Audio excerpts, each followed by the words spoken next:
The time is exactly 9:54 a.m. This is News and Views on Salam Media with me, Julie Ali. Our final interview for the morning is with Mike Bolhuis. He's with Specialized Security Services. We've talked with him many times in the past regarding the high crime rates in the country, and very specifically around the spate of kidnappings that we experienced here in South Africa a couple of months ago, or over quite some time. And just recently, the thought that went through my mind was, thank goodness the kidnappings have stopped. But no, it seems that it's resurfacing again. Let's hear from Mike Bolhuis from Specialized Security Services. He has his finger on the pulse regarding these issues, and he is ex-SAPS. I hope I'm correct in saying that. I'm more than certain he is. And here he is running this amazingly specialized security services company, and he's been very, very successful in helping families be reunited with their loved ones. Always a pleasure talking to him, and I welcome him to the show this morning. Mike Bolhuis, a very good morning. Welcome. Thanks, Julie, and thanks for all the compliments, and thanks for the opportunity. Now, how is it, Mike, that you get it right? We spoke at the time of the four Motti brothers kidnappings and a whole host of other crime-related issues. You and I have spoken over time on different media platforms. And the question I put to you is, how is it that you as Specialized Security Services are on the ball almost instantly when you get responses from SAPS that's they say things like, we are flabbergasted by the horrendous criminal act. We condemn it with the highest condemnation. And they're going to say, and you're going to talk to me about this case, the developments in the case. You have already made statements that there is a breakthrough in the case, but SAPS are saying such information has not reached our ears, and we will have to reach out to the investigation officer to find out. This was said by Colonel Donald Mdluli from the Mpumalanga Police Department. Welcome. What's your thoughts on my opening statements? Kidnappings is one of the most severe. It actually it spikes every now and then, but it is escalating yearly. So the kidnappers nowadays also don't consider whether a person is sick or like in a wheelchair in this situation, or children.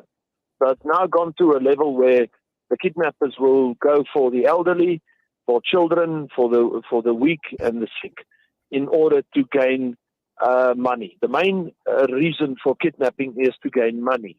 But in this situation, and this is sometimes in the other cases as well, information is required, or a change of information is wanted. In other words, they want certain things done, and they want certain things not done. And therefore, they kidnap people of this municipality in order to move and to influence the municipality, and in the same way, in the same breath, they also want money from them. The leaks of information, I agree with the police, is unfounded. So we have a very big problem with fake news in South Africa, and we want at this point to warn the South Africans and the public not to spread any news unless it's been verified by the police or ourselves. I have a task team on this, which includes a cybercrime unit and an anti-crime unit, and the lead investigator is Monet Vos. And we will regularly, if necessary, place on our Facebook and through you guys, the media, all of the media calls us, and we always give information. We will give that information if it is correct, and we will put it in such a way that it cannot affect at all the investigation. So that's very important, that information does not get forwarded on any or all platforms that can hamper the investigation. Okay, so Mike, let me ask you this question. We understand that your company, which is called Specialized Security Services, you are working on the case of the kidnapped municipal manager of the Nkankhala district, and that is, of course, Maggie Skhosana. And it is said that the family has received a 5 million rand ransom demand. Can you confirm that or not? Not give any information pertaining the logistics of the kidnapping. It can hamper the investigation. So that question I would like to skip. What I do want to say is that we are final stage working with the police, and I do compliment the police. They're doing their best. You know, people are easy to say the police are useless, they're never involved, and they don't want to assist. It's not true. When a kidnapping happens, I can tell you now, any and all policemen are involved, the negotiators, the DPCI, which is the Hawks, and I compliment them, and they're working very closely with us and us with them. And also remember that we are not the police, we are supporting the police. So we'll always be number two, the police must always be number one, and they must be supported, they must be revered and respected. Obviously, we know there's a lot of corruption, and we know there's a lot of bad infrastructure in the police, etc., but there are those that are still willing to protect and serve and make a difference. And they do really show themselves and make that difference in this kind of case. So the situation presently of this case is that we're doing everything in our way to get these two ladies back, and we are very close to the end of this. It will come to an end. And once that is done, we will have factual information that we can state what has happened all along and where we're at. Mike, are you very confident that the two ladies will be found alive and unharmed? I am confident because, remember, the main aim of kidnappers is to get money, and in this case, they want certain things done and not done. So the kidnappers know that their value lies in the two ladies. If the ladies are, sorry to say, killed, they have no advantage, they have no leverage. So I am up to this point quite certain, and this is the case in my kidnapping. Okay, Mike, you said something that was, you just broke up there for a minute. Recently, we heard about a businessman in, I think it was in Port Elizabeth, that was kidnapped as well. We haven't heard any follow-up to that. Are you aware of that case? It's an Indian businessman. I can't remember, but we do so many kidnapping cases. But what I do say is that some of these kidnapping cases can take a long time. This case, I don't think will take that long. But the transatlantic kidnappings where very rich businessmen are taken, some of those kidnapping cases can run up to a year and a half. So there's different levels of kidnapping. This is not in that level. This is a quick and urgent demand. This is a situation that is happening in a small town, and this is different to the others that we have seen before. There's not many of these, but in the very high-profile kidnapping cases, some of these people are held for more than a year, and then much bigger amounts we're talking about, and usually there's overseas syndicates involved. Mike, in all of your years of work, fighting crime, helping families, helping the country be reunited with their families, and all of the other criminal activities that go on in our communities where you play a huge role, and we commend you for that. But in the case of kidnappings, have you ever come across situations where sadly the kidnapped person does get killed? And if that happens, why would you suppose it happened? We have killed, but then, as I said, it would be for other reasons and not only for money. They will extort money from a family, but they will always also kill the person involved, because the person involved or persons involved might have information that can identify them or is known to them, and they're not 100% sure that these people that they have kidnapped and held after they've received the money, would not divulge or come forward and assist the police. A killing usually happens when there is a fear of any form of information that can harm the kidnappers, and then they would go to that extreme. Okay, Mike Bolhuis, you run an operation called Specialized Security Services. I know you've been very involved over the past while working on the local spate of kidnappings we've seen in this country.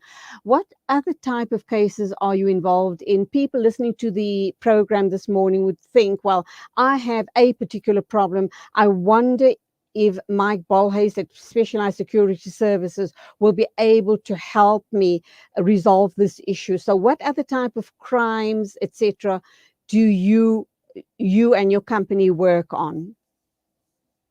We work on all crime cases, anything, and we are open to the public for any situation.